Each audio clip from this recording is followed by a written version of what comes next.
Welcome to our channel. Today we how to enable Grammarly Business SSO and admin controls step by step clearly. To enable Grammarly Business SSO and admin controls, start by logging into your Grammarly Business account. Once logged in, navigate to the admin panel located in the sidebar. In the admin panel, select the Settings tab. Look for the Single Sign-On SSO section. Click on the Enable SSO toggle switch to turn it on. Next, you will need to enter your SSO configuration details.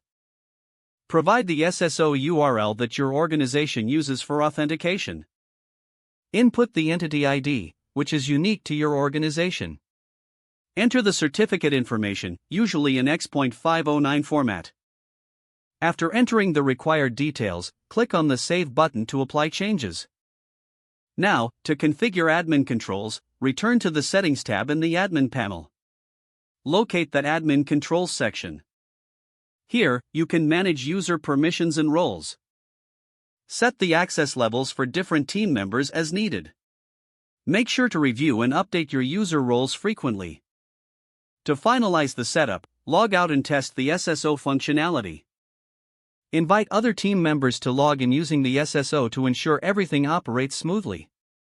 This completes the setup for enabling Grammarly Business SSO and admin controls. If the page does not load, refresh the browser or try again in a private or incognito window. Make sure you are using the correct email address, then retype it carefully to avoid small typos.